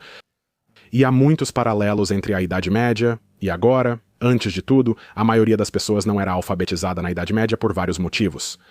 E agora você vê uma crise de alfabetização na geração alfa porque estão dando iPads para essas crianças assim que elas conseguem sentar sozinhas, elas têm Chromebooks na escola, e aí aparecem todas essas estatísticas. Estatísticas mostram que a geração alfa decodifica palavras, mas não compreende frases representando outro tipo de leitura. Eles reconhecem as palavras, mas não explicam o significado do texto, o que é essencial para a compreensão. Por isso, há uma crise de alfabetização. A maioria das pessoas não lê mais por prazer. Isso ficou totalmente de lado. Acho que isso começou há uns 80 anos ou 60 anos com a televisão. Com o Instagram, por que ler um livro? Isso lembra a Idade Média, quando a maioria recebia informações de forma visual por não saber ler. Se você entrasse numa igreja medieval, conceitos religiosos como salvação, Jesus e inferno estariam pintados de forma explícita nas paredes. Qualquer um entendia. Ali estava o diabo consumindo corpos, pecadores gritando nas chamas, tudo nas paredes da igreja. E ali, Cristo em seu reino com os anjos. Daí surge grande parte da bela arte medieval criada para transmitir mensagens teológicas e educar analfabetos. A Via Sacra é literalmente tipo, foi isso que aconteceu na Bíblia. Sim, é isso. É como uma história em quadrinhos. Você não precisava saber ler. No final do catolicismo medieval, as peças da paixão se popularizaram. Atores iam às cidades encenar cenas dos evangelhos, ensinando as pessoas. Assim aprendiam na Idade Média. Os historiadores os descreveram como quase infantis, só pela forma como são descritos nas crônicas da época e pela maneira como expressam suas emoções. Pelo que podemos perceber, pelo que sobreviveu daquele período, havia muito mais. Não sei, hoje vemos certas coisas como constrangedoras, influência do puritanismo na cultura ocidental, tornando-nos mais reservados. Isso não existia no catolicismo medieval. Ao ler esses relatos contemporâneos, todos choram enquanto o padre eleva a Eucaristia. Na Páscoa, há uma procissão com o Cristo ressuscitado pela cidade. E as pessoas estão gritando e caindo de joelhos. E a procissão dura 3 dias e ninguém come, e é tipo uma loucura. É insano. Talvez isso se relacione ao fervor atual alimentado por algoritmos, com pessoas obcecadas por essas coisas, mesmo sem entendê-las totalmente. Especialmente pessoas nas redes sociais que realmente se unem em torno de uma causa, mas não necessariamente elas fazem disso toda a identidade delas, mas se você perguntar pra elas, elas não conseguiriam explicar isso a fundo. Então, se você aprendeu a maior parte da sua teologia, tipo, de um mural da igreja, você não conseguiria, sabe, sua habilidade bíblica de explicar conceitos teológicos densos talvez não seja tão desenvolvida. Isso é interessante. Imagino perguntar a alguém medieval: você acredita em um só Deus, mas também na Trindade? Como faz sentido? E ela diria: só olha para o vitral. É isso que acredito. Tipo, eu não sou teólogo. Do mesmo jeito, você poderia perguntar pra alguém sobre uma questão política mais profunda, tipo, você é um bom republicano cristão. Tipo, explica, o Trump fez umas coisas ruins. E a pessoa diria, ele tinha esse slogan. Tipo, o boné. Eles meio que estão invocando a mesma coisa. Você vê vídeos de pessoas falando do rio ao mar, mas de qual rio e de qual mar? Pois é. E aí eles ficam tipo, olha, eles estão fazendo coisa ruim. Tipo, eles nem sabem direito do que estão falando. E é a mesma coisa com esse negócio de ficar repetindo o slogan e o ícone, porque antigamente eles eram literalmente analfabetos. Acho que agora talvez falte uma alfabetização política pra eles. Sabe, uma alfabetização midiática. Alfabetização midiática. Sim, isso é algo importante. E é uma mistura realmente interessante que Isso sempre foi assim? Ou é apenas uma condição humana? Sim, eu acho que também, bem, só de olhar para a Bíblia, porque há um antes e depois muito claro das pessoas na Europa terem acesso a uma Bíblia que elas podem ter em casa e ler. Isso ocorre após o surgimento da imprensa e da Reforma Protestante. Antes, a Bíblia era lida pelo padre na igreja, que fazia uma homilia na língua comum. O restante da missa seria em latim com a homilia em sua língua. Você assistiria peças da Paixão e perceberia muitas tradições orais. Curiosamente, os católicos medievais conheciam a Bíblia de certa forma. Eles talvez não explicassem a Trindade tão conceitualmente quanto nós, mas viviam e respiravam as Escrituras. Tudo na vida deles estava relacionado a uma história de Salomão, Davi ou Saul, ou, os evangelhos faziam parte da expressão cotidiana. Eles conseguiam citar longos trechos. Então, essas eram pessoas que realmente viviam e respiravam as Escrituras. De certa forma, eles tinham um conhecimento bíblico que hoje nos falta. E também com a Bíblia, eu acho, ou com religião, ou realmente com qualquer coisa, até mesmo agora com alfabetização midiática, é como se existissem esses YouTubers. Tem muitos deles. Existe todo um gênero de pessoas que analisam filmes e apontam todas as imprecisões, todos os furos de roteiro e tudo mais. E isso acaba estragando o filme. Você precisa estar disposto a suspender a descrença, sentir e se conectar com isso, sem necessariamente envolver misticismo. E a gente não precisa intelectualizar demais tudo. E é a mesma coisa. As pessoas medievais viam a Bíblia, ouviam a Bíblia e viviam a Bíblia. Elas se viam como se fossem os arquétipos desses personagens sobre os quais liam tanto. Como parte dessa grande história ainda em andamento. E eu acho que agora, nos dias modernos, a gente superintelectualiza tudo a tal ponto que não é de se admirar que a alfabetização midiática esteja morta porque a gente leva tudo ao pé da letra. Até hoje, muitos dizem é impossível criar o mundo em 7 dias. As pessoas medievais entendiam isso como metáfora e, de certa forma, eram mais inteligentes, pois aceitavam o misticismo e a compreensão metafórica das coisas. Somos tão literais e concretos que isso está prejudicando a alfabetização midiática da nova geração. Certo, isso é interessante. Quantos atores hoje em dia já sofreram campanhas nas redes sociais por falarem algo errado ou interpretarem personagens considerados problemáticos? E aí, pronto, agora é isso, ou seja lá o que for. Isso é interessante. Acho que não há espaço, talvez seja uma boa forma de colocar, tipo, agora não há espaço. Se você fala algo errado, é possível que as pessoas fiquem bravas. Penso se, em outro tempo, havia lugar para metáforas. Tem uma coisa que eu ouvi, não lembro com quem eu estava conversando, era um historiador com quem eu estava falando especificamente sobre a Idade Média. E a tese geral dele é que existe muita propaganda antimedieval, como, por exemplo, essa história da Terra plana. Ele disse que ninguém acreditava nisso. Ninguém mesmo. Sim, isso já era sabido desde a época clássica. Isso foi basicamente uma campanha de propaganda, não lembro por quem. Você pode falar sobre a ideia da Terra plana? Sim, bem, então quero dizer, muita dessa propaganda começa a surgir no início do Renascimento. Quero dizer, tinham esses caras italianos. Petrarca é o mais famoso a escrever sobre a Idade Média, chamando-a assim. É aí que surge o termo, referindo-se ao tempo entre a antiguidade dos gregos e romanos. E era bom. Era bom. Depois chega a Idade Média, 1000 anos de brutalidade. Como ele chama? Isso foi ruim. E agora, nós, esse pequeno grupo de italianos, estamos trazendo de volta à luz, estamos trazendo algo novo. Ele é o primeiro a lançar uma visão negativa sobre a Idade Média. E realmente nesse contexto é para diferenciar a si mesmo, né, o que ele está fazendo e o que os amigos dele estão fazendo como algo novo e diferente, em oposição ao que todo mundo está fazendo. E depois, mais tarde, no Iluminismo, é meio que a mesma coisa, tipo, nós somos progressistas, estamos construindo um novo futuro. E para fazer isso, temos que nos contrastar com nossos ancestrais. Então precisamos retratá-los como muito bárbaros e brutais. E que nós, em contraste, tipo, olhem para nós, temos constituições e temos, sabe, governos realmente organizados e economias complexas ou algo assim. Então precisamos retratá-los de uma certa maneira. E então, realmente no século XIX, foi quando os historiadores começaram a pensar sobre a história e escrever sobre a história da forma como entendemos hoje, como eras, porque isso não era realmente uma coisa antes. Primeiro foi a República Romana, depois o Império Romano, as Idades das Trevas, a Alta e Baixa Idade Média e, por fim, a Renascença. Alguém de 1000 anos atrás não teria pensado em eras desse mesmo jeito. Era tudo muito mais vago e geral. Então, é como se tivesse muita coisa acontecendo, e eu acho que existem vários motivos para isso, mas acredito que muito disso vem da falta de compreensão sobre aquele período. Ouvi que aconteceu o mesmo com Galileu, por exemplo. Quando estávamos conversando, você disse que a igreja é vista como muito rígida, dogmática e legalista na nossa memória atual, mas, na verdade, não era bem assim. Claro que eles tinham limites que não deveriam ser ultrapassados. E eu acredito, e provavelmente vou errar algumas partes disso, mas Galileu basicamente estava falando sobre o heliocentrismo. E ele estava se baseando no trabalho de Copérnico. E Galileu está tipo, eu vou publicar tudo isso sobre o heliocentrismo e como o Sol é, na verdade, o centro do universo e a Terra gira ao redor dele, ao contrário do modelo geocêntrico que coloca a joia de Deus, a criação da humanidade, no centro. O Papa, não lembro qual, disse, Galileu, publique se quiser, só me faça um favor. Certifique-se de dizer que a Terra tem uma criação.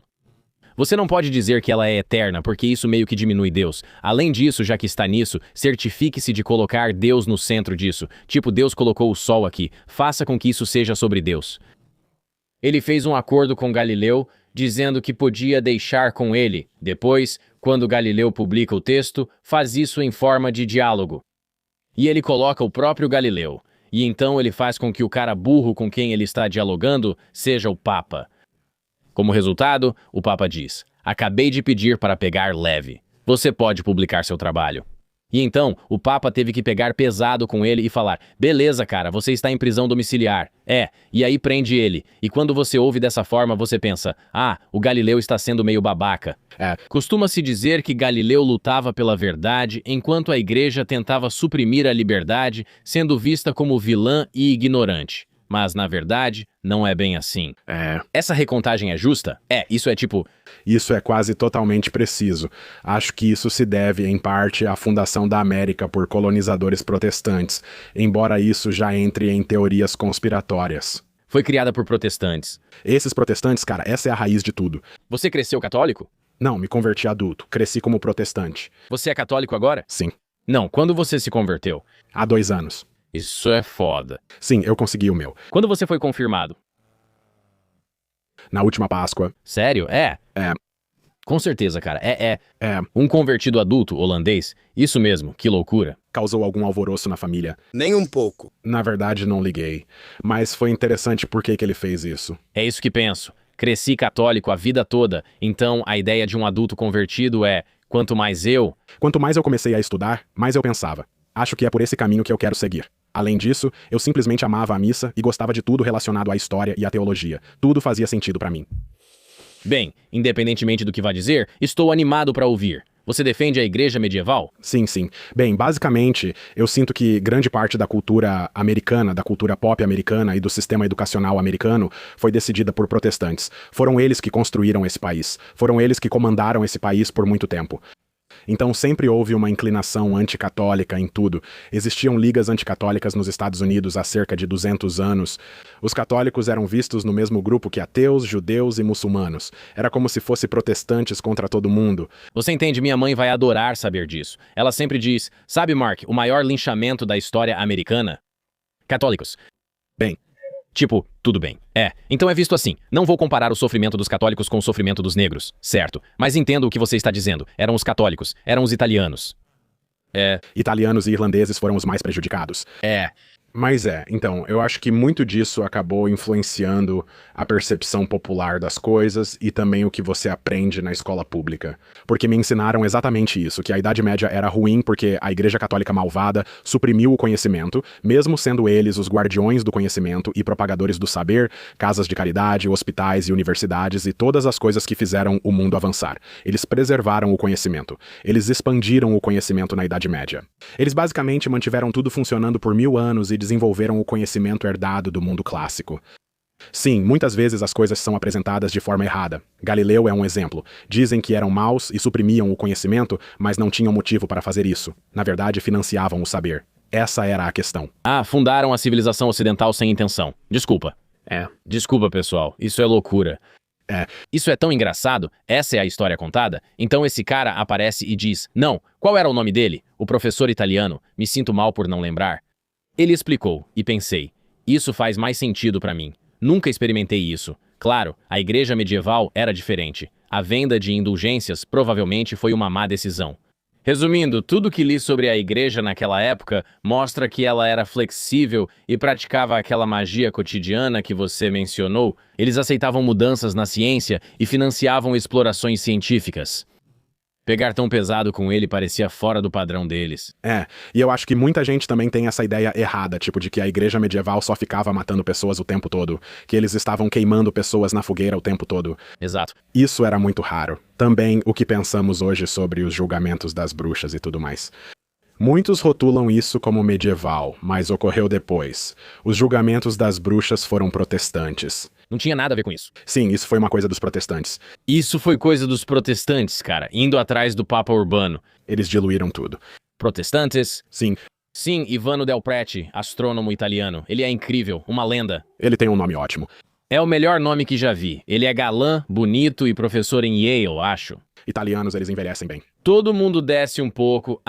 Ele é professor em Yale, lenda. Mas essa é uma percepção engraçada que eu acho que vem, sabe, desse pensamento protestante, especialmente quando se trata de a formação da América. Eu também ouvi uma coisa interessante que surgiu com a imprensa, que a imprensa não só mudou fundamentalmente como as pessoas interagem com a informação, mas também criou toda uma escola de pensamento. A imprensa eleva o índice de alfabetização.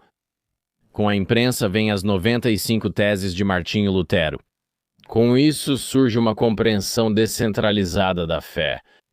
Com alto índice de alfabetização e fé descentralizada, a religião se expandiu rapidamente na Inglaterra e Escócia, especialmente após o decreto de Henrique VIII de que a igreja não tinha mais nenhuma jurisdição na Inglaterra e de que ele agora era o chefe da igreja. Isso origina o Iluminismo escocês, de onde surge John Smith, autor de A Riqueza das Nações, obra que fundamenta o capitalismo moderno. E tudo isso meio que se origina dessa invenção da imprensa. E a partir dessa versão do capitalismo, cria-se o sistema econômico americano, meio que cria o sistema econômico global, cria também o destino manifesto puritano americano, como os evangelhos da prosperidade. Tudo isso basicamente vem daquele momento. O efeito borboleta disso e como isso afetou o mundo inteiro é bem drástico. É louco. Não, eu sei. E eu acho que, às vezes, a forma como as coisas são vistas historicamente, em retrospecto, é que depois que X aconteceu, Y era inevitável. Então, quando a imprensa surge e a alfabetização começa a se espalhar das classes nobres para as pessoas comuns, parece que isso era inevitável. Mas, na verdade, isso não é verdade. Se olharmos para a Inglaterra no fim da Idade Média, antes da reforma imposta por Henrique VIII, não houve um levante popular, mas sim uma remoção forçada do catolicismo. O catolicismo era central e amado na vida inglesa, com rica história e tradição cultural. As pessoas apreciavam santos locais, liturgia e missa. Se você existisse fora desse padrão, era raro, um ponto fora da curva. Não havia grande movimento, só os lollardos universitários que diziam "dane-se o Papa". A maioria das pessoas comuns era muito devota ao catolicismo, e isso lhes foi tirado à força. Na Inglaterra, a imprensa era usada principalmente para publicar obras devocionais católicas. Então, coisas que seriam caras demais para uma pessoa comum conseguir 100 anos antes, porque precisavam ser ilustradas e escritas à mão, como um livro das horas para acompanhar a liturgia diária, ou algo para levar à missa e ler junto com os evangelhos, agora podiam ser impressas para todos. E assim, a devoção deles ao catolicismo se aprofundou em vez de afastá-los da igreja. Então, é isso. As pessoas citam os Estados Unidos e há várias formas de analisar o efeito dominó da reforma protestante. Não digo que foi tudo ruim ou bom, a história não é preto no branco. Há a ética protestante do trabalho que construiu a América, mas eu acho que agora muita gente lamenta que, até pelo menos a reforma, você trabalhava para viver. Você não vivia para trabalhar. Esse conceito era completamente estranho. Existe um meme de que pessoas medievais trabalhavam menos horas que nós, mas isso é bem mais complexo. Mas esperava-se que você fizesse o necessário para semear e colher a colheita, e você tinha muito mais tempo livre.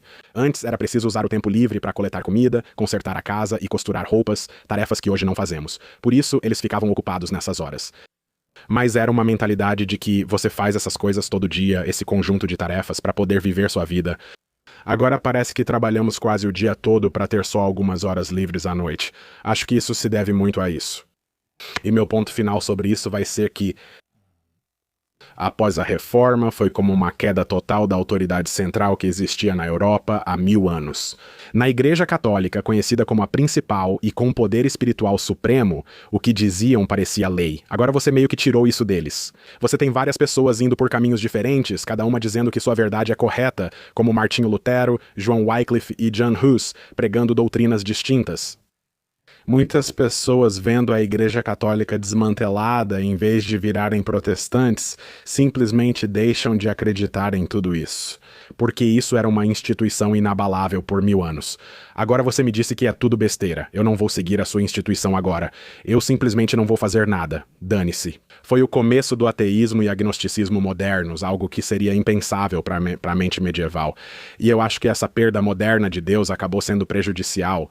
Eu não sou um fanático religioso, nem nada que ache que todo mundo precisa acreditar em Deus ou algo assim, mas eu realmente acho que isso impactou nossa atitude em relação à beleza, o que você pode ver na nossa arquitetura. Nós não construímos para Deus. Nós não construímos para a eternidade. Nós não pensamos na eternidade. E até voltando a falar de aplicativos de apostas e Uber Eats, quero dizer, isso é sintomático de uma sociedade que mudou seus ideais. Sim, acho que essa é uma observação perspicaz. Grande parte da arquitetura grandiosa foi desenvolvida na Europa ou em outros lugares do mundo. Quero dizer, vá ao mundo muçulmano ou hindu. A melhor arquitetura é feita para Deus, pois financeiramente não fazem sentido? Certo. Certo. Você está perdendo dinheiro com isso e não tem como financiar se quer lucrar. Agora você faz coisas mais econômicas. E tipo, o novo Deus é meio que financeiro. Certo. Então, como resultado, você acaba construindo esse tipo de coisa sem vida, tipo caixas brancas. E você fica tipo, beleza, Isso toca a sua alma. Não sei. Já uma grande catedral gótica eleva sua alma aos céus, especialmente durante a missa, com incenso e canto. O objetivo é te conduzir mental e espiritualmente, independentemente da sua classe social. Todos são bem-vindos na Europa medieval. E agora parece que a arquitetura é feita para te fazer sentir pequeno e insignificante. Na arquitetura gótica, você existe dentro dessa ordem celestial, e esse é o seu papel. Veja o que fazemos para alcançar Deus. Agora parece que você está no Detran ou algo parecido. Arquitetura brutalista, luz fluorescente, entendo que é econômico, há um motivo para isso. Só penso no que isso causa em você com o tempo. Você já viu isso em restaurantes de fast food ou em qualquer tipo de rede comercial? Tipo, o jeito que eles estão construindo. As estruturas agora são completamente uniformes e não tem nenhum indicador ou marca externa. Cadê o piscina de bolinhas? Você perdeu ele? Foi aí que a América começou a desmoronar. Parece que as pessoas se afastaram da Pizza Hutificação, já que tudo que era uma Pizza Hut sempre mantinha essa aparência, o que diminuía o valor de revenda do imóvel. Agora você constrói um Chipotle em formato de caixa, mantém o terreno e depois aluga para um banco Chase em 10 anos, só trocando a placa. Se fosse uma Pizza Hut, teria que reformar tudo, o que sai caro e é ineficiente. Agora tudo virou módulos, como conchas de caranguejo eremita nas quais você só coloca coisas novas. E meio que perde a alma disso. Não sei, eu realmente acho que a beleza cultural que se perdeu na era moderna faz falta. A financiarização do mundo. Sim, principalmente agora que faço vídeos e posto sobre catolicismo medieval no meu Instagram. Mas assim, vai saber qual é a verdade real desses números? Esse renascimento religioso da geração Z mostra muitos jovens buscando o cristianismo ortodoxo ou o catolicismo em vez de megatemplos não denominacionais. Porque são atraídos pela beleza, tradição, história e teologia. Mas isso também pode ter, às vezes, tipo, esse viés, primeiro, né, uma referência às cruzadas, ou então um aspecto político nisso. Às vezes, penso que o pêndulo pode ir longe demais para algum extremismo, como querer retornar ao cristianismo ou Europa medievais, quando todos eram cristãos e quem não era, era exilado. E é tipo, eu só sinto que ter algum senso de eternidade e algum senso de que a gente não é só um monte de carne ou acidentes da evolução. Temos almas e um propósito aqui. Não precisa ser tudo isso. Só precisamos reconhecer nosso valor e deixar um pouco desse niilismo que acho criou a cultura atual. É. Você acredita que a tendência Threadwife tem relação com a era medieval? Sim, na verdade eu fiz um vídeo sobre isso. De certa forma, está mais ligado aos anos 50 e 60, de onde vem toda a estética.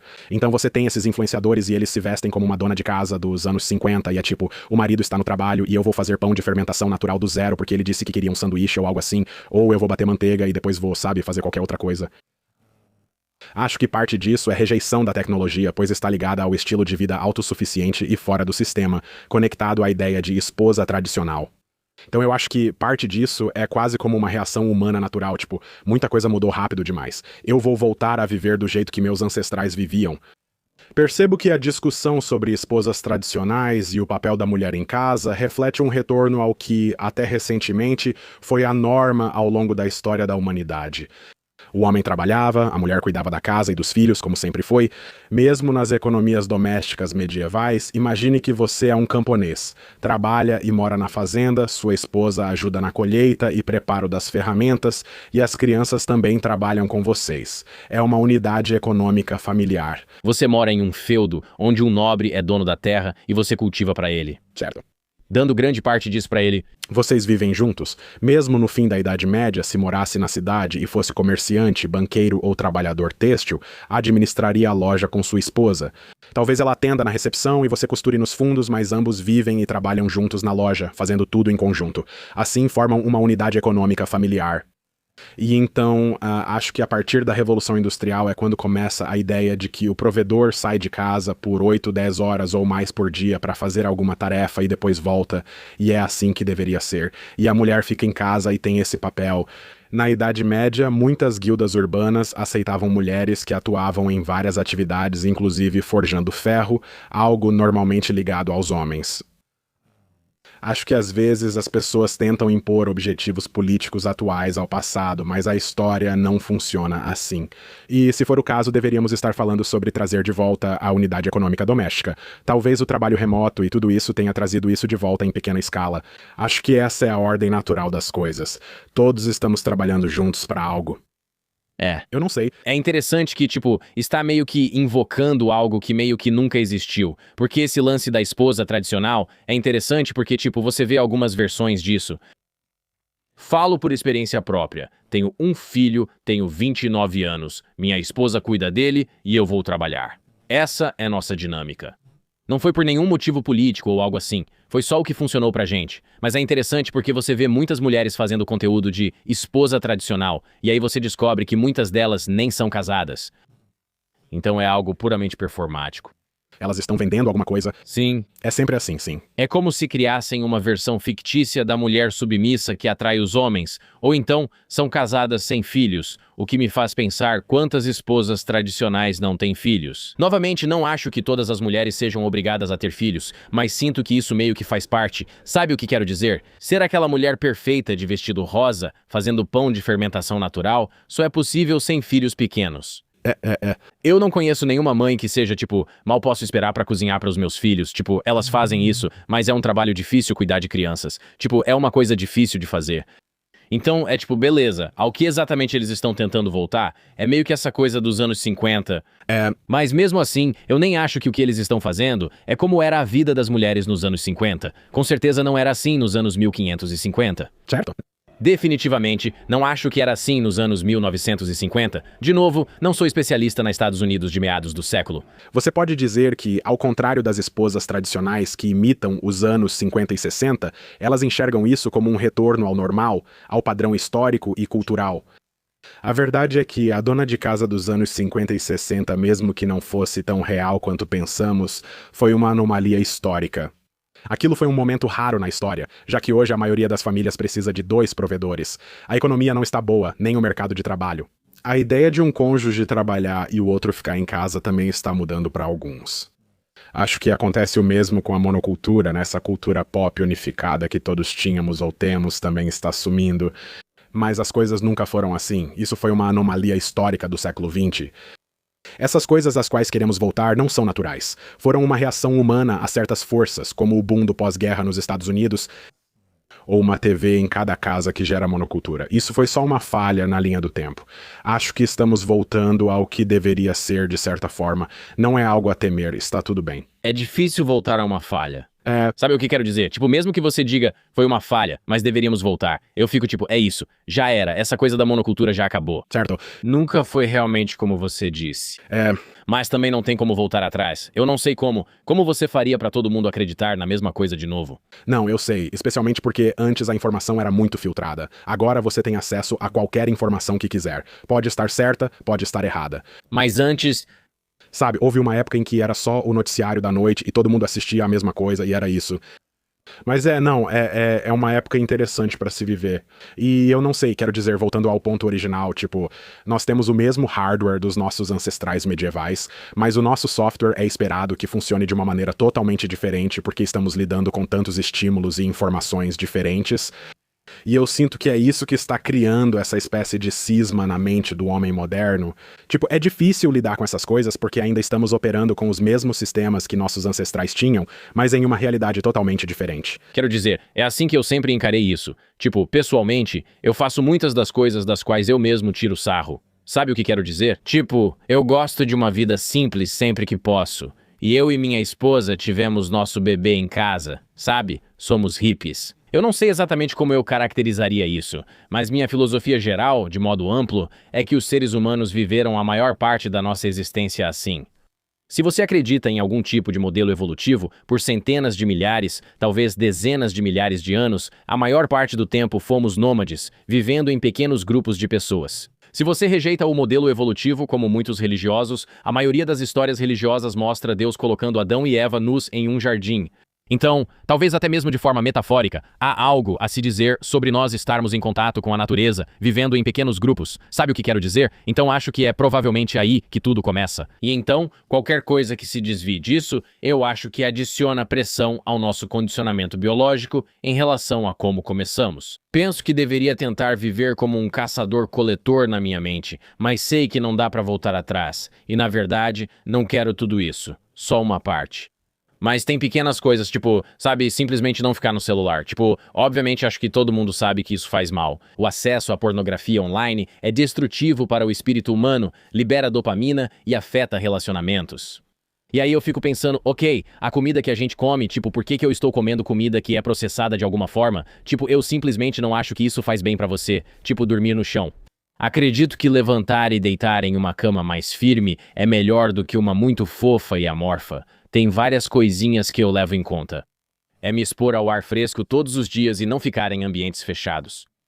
Minha perspectiva geral é essa e tento sempre voltar a ela. Você conhece o número de Dunbar, que afirma que humanos devem conviver com uma quantidade limitada de pessoas. Então, se você pegar, por exemplo, os caçadores-coletores, eles são como esse grupo itinerante. São 150, certo? É tipo 130... 150. Beleza. E quando passa disso, ocorre uma divisão. Então, quando você chega a cerca de 200 pessoas, vai haver uma divisão. E então isso simplesmente forma outro grupo. Na minha cabeça, eu penso assim, não sei se era para termos uma pessoa só responsável por 1 milhão de pessoas. Tipo, eu não sei se o nosso cérebro humano consegue compreender essa escala. E muito menos, eu acho que uma pessoa só não deveria ser responsável por 1 bilhão de pessoas. Tipo, eu realmente acho que nossos cérebros nem conseguem entender o que isso significa. Então, tipo, toda a natureza dos nossos sistemas políticos e da nossa sociedade meio que se baseia em uma biologia que não é adequada para isso. Então eu fico tipo, não é à toa que estamos doentes e frustrados com a sociedade desde a Revolução Agrária. Mas além disso, eu não vou voltar a isso. Certo. Sabe o que quero dizer? Tipo, eu não vou rejeitar a modernidade porque eu... Tomei um smoothie muito bom hoje de manhã. É isso que estou dizendo. Tipo, é tão confortável. Isso aqui é incrível. Tipo, eu não vou morrer. Meus filhos provavelmente não vão ter raquitismo. Então, eu não vou voltar. certo? Mas ao mesmo tempo, na minha cabeça, eu penso, provavelmente é melhor. Isso, quero dizer, uma das coisas que eu quero... Acho que às vezes há muita interpretação errada nos comentários dos meus vídeos, como se eu estivesse dizendo que precisamos voltar à Idade Média ou algo assim. Mas acho que o que estou realmente tentando dizer é que não precisamos jogar o bebê fora junto com a água do banho. Podemos olhar para nossos ancestrais medievais e pensar, havia coisas que eles faziam que claramente não devemos repetir, como queimar pessoas na fogueira. Decapitações provavelmente devem ficar no passado.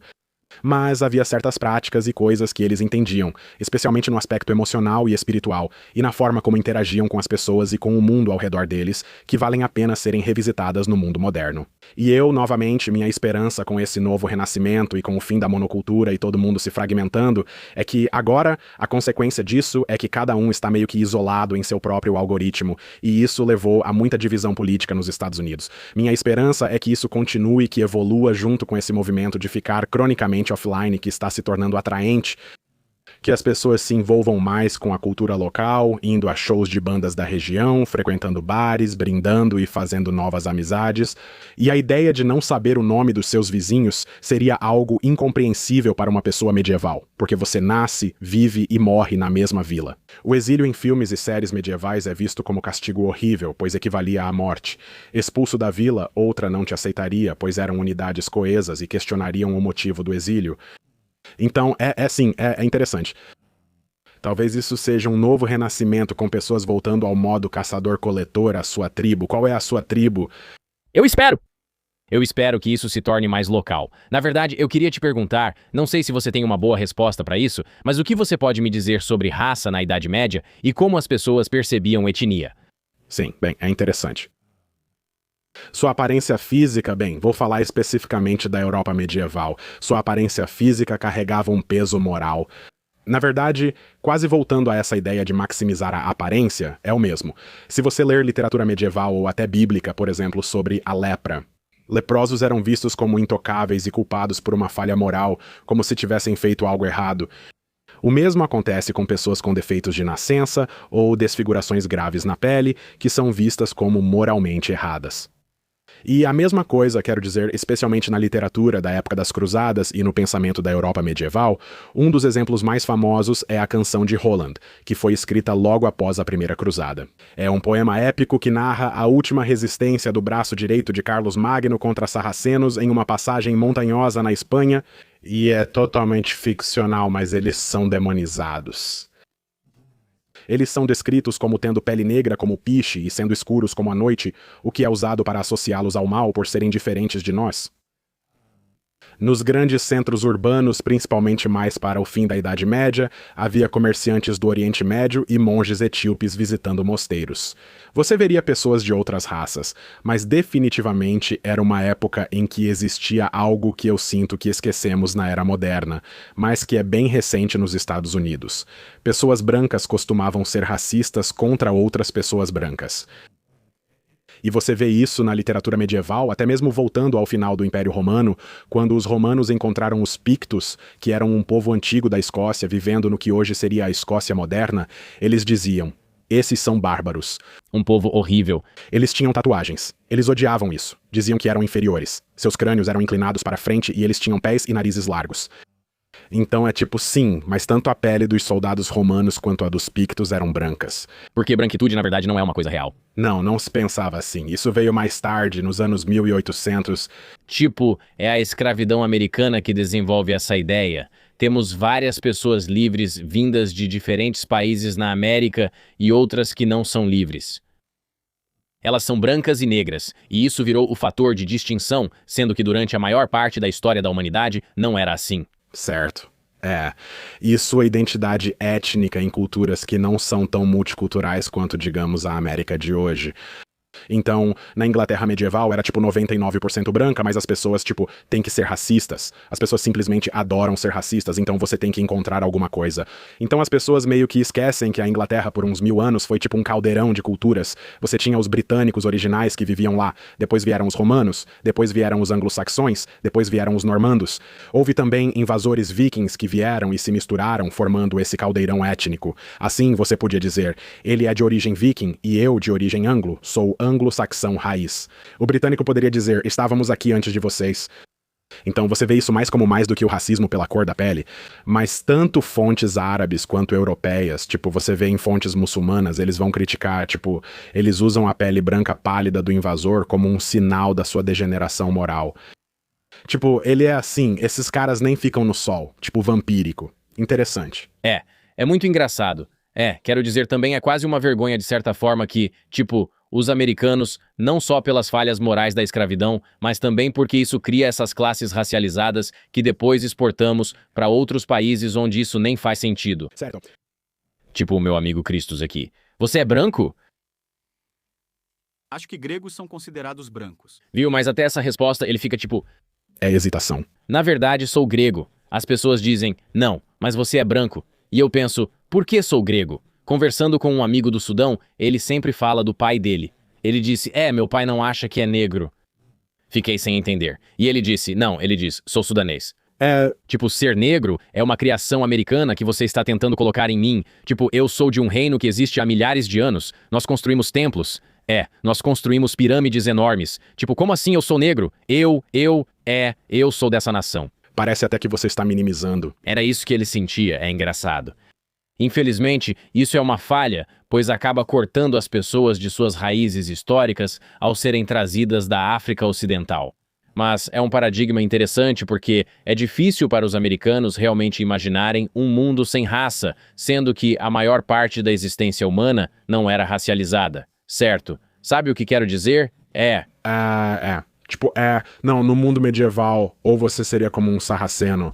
Então é tipo, ou você é um estrangeiro. Tipo, Isso realmente. não é como se fosse assim, olha só. Por exemplo, um monge etíope visita sua aldeia. Você não pensa que ele é negro, mas sim que é estrangeiro, vindo de terras distantes onde as pessoas andam de costas.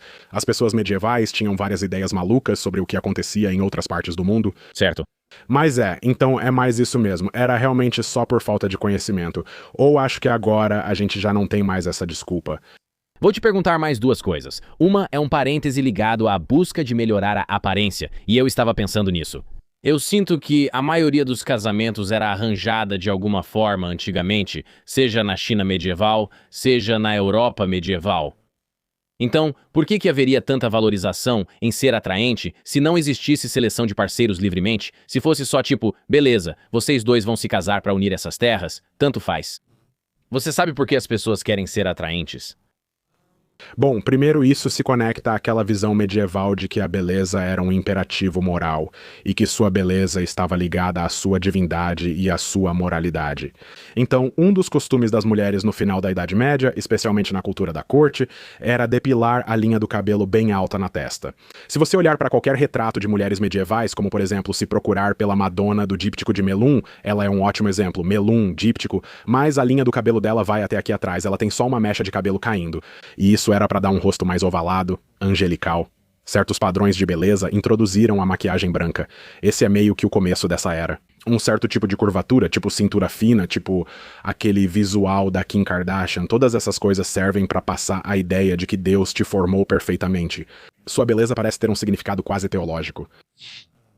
Então isso faz parte. E a outra parte é que, na maioria desses casamentos nobres, a aparência não era considerada. Isso às vezes gerava discórdia quando uma noiva chegava à corte e o duque, penso talvez em Filipe, o audaz, duque da Borgonha. Isso foi por volta do final da Idade Média, quando a pintura de retratos estava se tornando algo importante e você tinha um pintor da corte itinerante e basicamente usavam esses caras como se fosse o Tinder. Tipo, ok, eu quero me casar com a princesa de Aragão. Você pode ir à corte dela, fazer um retrato dizendo que é por arte e depois me mostrar pra ver se ela é bonita? Dá pra ver, mas tá meio borrado. A linha do cabelo começa atrás. Olha como é bonita. Ela tem tipo uma cintura fina, estilo Pee Wee Herman. Ela tá usando tipo um espartilho, algo assim. Esbelta. Com todo respeito, provavelmente é mãe de alguém. Um salve. Na verdade, ela era a amante do rei. Aqui ela é retratada como a Virgem Maria, mas foi baseada na amante do rei, Agnes Sorel. Mas enfim, muitas vezes havia é daí que vem a cultura do amor cortês. Então você vê essa ideia de cavalaria se desenvolvendo na França medieval, mais ou menos do ano 1000 até 1300. Esse clichê na literatura e na vida real, da mulher, da nobre, sendo infeliz no casamento com o marido, que é um casamento arranjado, ou vice-versa. Ela inicia um caso secreto com um jovem cavaleiro bonito considerado seu verdadeiro amor. Esse amor proibido e desesperado representa o amor cavalheiresco e a devoção. E isso influenciou a fantasia medieval, a princesa prometida e todas essas coisas. E provavelmente inspirou filmes da Disney. Mas era real. Tipo, era assim, sabe? Gente é gente. Então, mesmo em casamentos arranjados, se tinha alguém na corte que você achava atraente, você ia atrás. Então, Isso é interessante. sim, muitos casamentos eram arranjados e vistos mais como acordos religiosos e comerciais. O que se fazia no tempo livre, como o amor cavalheiresco e o jovem cavaleiro bonito, era outra história. Interessante, se for o Heath Ledger, Aí está. do filme Coração de Cavaleiro. Certo, cara bonito. Sim. Ele está no auge. Você fez um vídeo basicamente dizendo que a década de 2030 será uma nova renascença. Pode explicar por quê? Sim, quero dizer, né, tem toda essa questão da IA, que diz, não, tipo, nós estamos todos cientes. Espero que isso nos leve de volta às experiências e produtos humanos. Há todos esses dados sugerindo agora que os millennials e a geração Z estão escolhendo gastar seu dinheiro cada vez mais em experiências e não em coisas, o que eu acho um sinal positivo. Percebi com meus irmãos mais novos que, por causa das redes sociais, isso ficou muito real. É essa autoconsciência insana e o surgimento da cultura do cringe que eu sinto que talvez leve décadas para que historiadores e antropólogos percebam o efeito que isso teve em uma geração. Na faculdade já existiam Snapchat, Facebook e Instagram, mas eram diferentes de hoje. Você podia ir a festas, se divertir e enlouquecer sem se preocupar em virar piada para milhões no TikTok do Barstool Sports. Agora, a autoconsciência é real, mas vejo um movimento revigorante em direção à autenticidade. Alyssa Liu exemplifica isso bem. Ela inspirava a geração Z com seu visual alternativo e atitude de quem não busca medalha, mas sim se divertir e expressar sua arte, algo com que muitos se identificam. O exemplo que dei no vídeo também, sei que Timothée Chalamet tem sido polêmico ultimamente. No ano passado, ele fez um discurso de agradecimento por seu filme sobre Bob Dylan e disse: "Quero ser um dos maiores, busco a grandeza, não estou aqui só para participar, quero ser o melhor." E esse é um ponto de vista muito renascentista de ser o homem supremo, o homem renascentista, o homem que pode fazer tudo. E você está buscando quase uma divindade aqui na Terra. E eu sinto que a cultura do cringe e essa autoconsciência meio que fizeram a nossa geração mais jovem se sentir pequena. Eles evitam ser notados porque passam o dia observando outros nos celulares, o que os deixa autoconscientes. Porém, vejo um movimento promissor de afastamento disso. E, sinceramente, o renascimento histórico foi impulsionado por indivíduos, não por todos decidindo de repente é o renascimento. Foram indivíduos fazendo grandes coisas e buscando a grandeza de uma forma que fazia sentido para elas. E todo mundo acompanhou isso e isso mudou o mundo. Então, eu acho que a minha ideia do renascimento dos anos 2030 é que essas pessoas são os novos Michelangelo, Leonardo. Eles estão por aí agora, provavelmente fazendo TikToks ou posts no Instagram ou algo assim, e está chegando. O renascimento está chegando ou já está aqui.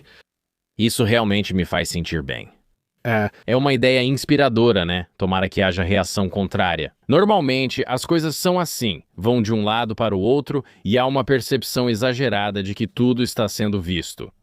Acho que, aos poucos, as pessoas vão perceber que podem se divertir sem medo de julgamentos, já que todos têm algum podre e já se comprometeram de alguma forma. Quando todos tiverem algum podre, isso deve diminuir esse sentimento. E talvez seja, na verdade eu não sei se impor isso a si mesmo por meio de canais externos, tipo a festa sem celular. Acho que é algo muito pequeno para ser considerado um movimento. Algumas pessoas vão fazer isso aqui e ali, mas não acredito que vire algo nacional ou grande. Acho que isso virá de uma mudança psicológica quando percebermos que estamos cronicamente online e precisamos nos importar menos. E eu acho que pessoas como a Alyssa vão aparecer e quebrar isso, e isso vai acontecer, sabe, em escalas cada vez maiores. Tipo, eventualmente o presidente vai ter um TikTok constrangedor. É, claro. E a gente fica tipo, eu nem sei. Trump tem muitas imagens constrangedoras. Isso é justo, mas pode ser tipo uma criança. Tipo, pode ser em umas 2 décadas que você vai pensar, ele postou isso, Eu lembro quando ele estava no Vine ou algo assim. e vai ser tipo, Quando Logan Paul 2036, sabe? Não, mas é realmente interessante também. Então, sobre o que estávamos falando lá no começo, sobre apostas, o Watsi e a China medieval, acho que agora existe essa atitude de... E eu já vi vídeos com títulos assim no meu feed do YouTube feitos por jovens da geração Z dizendo: está tudo ferrado. O mercado de trabalho está ferrado. Eu tenho um diploma universitário e não consigo emprego. Eu vou arriscar, eu vou abrir o negócio, eu vou postar o vídeo no YouTube, eu vou fazer essa pintura, tipo, dane-se, então acho que isso pode ir para dois lados. O mesmo impulso que pode te fazer dizer dane-se, vou apostar tudo nessa aposta múltipla, também pode te fazer pensar, beleza, estamos todos sendo observados 24 horas por dia, 7 dias por semana. Tudo pode ser mostrado no TikTok de um jeito específico. Se tudo é percepção e cringe, então vou ser cringe mesmo. Ser cringe é ser livre, já ouvi pessoas dizerem isso. E eu sinto que essa é uma das histórias das narrativas culturais dos anos 2030.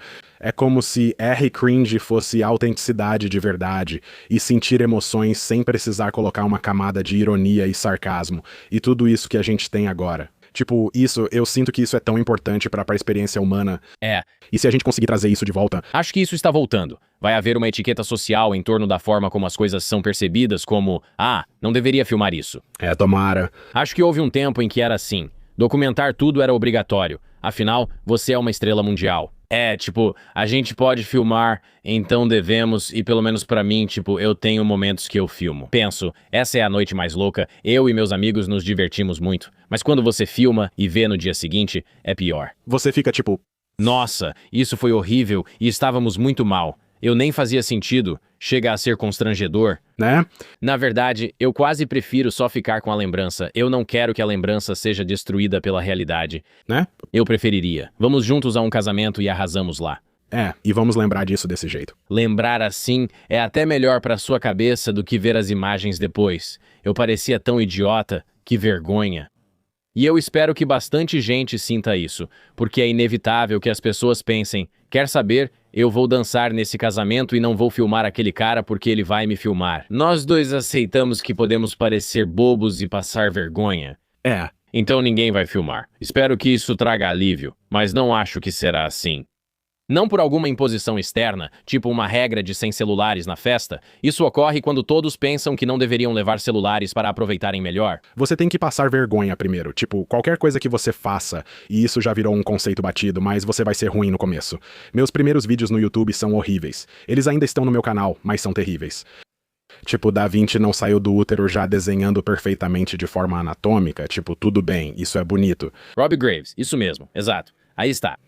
E eu sinto que, por causa das redes sociais, tantas crianças estão crescendo vendo só o produto final do esforço das pessoas que acabam perdendo a beleza do processo. Espero que agora, com a popularidade do streaming na Twitch e clavicular, alcancemos um novo nível de câmeras ligadas nele 24 horas por dia, mostrando uma realidade crua e sem filtro. Você precisa perceber os erros, entende? Espero que isso inspire outros a verem que esse pode ser o processo deles também, sem precisar ser perfeito. Eu queria te perguntar antes da gente encerrar. Eu gosto de ler Will Durant e as lições de história dele com a esposa Ariel, que sempre é deixada de fora quando falam deles. Mas ele basicamente escreve essa grande antologia sobre, tudo o que já aconteceu na história e depois faz um livrinho dizendo, aqui estão todas as lições que podemos tirar disso. Quais as principais lições que você tirou de suas pesquisas históricas? E, se possível, que previsões faz para os próximos 10 anos? Se, como dissemos, a história rima, o que acontece a seguir? Bem, algumas coisas são que a natureza humana não muda.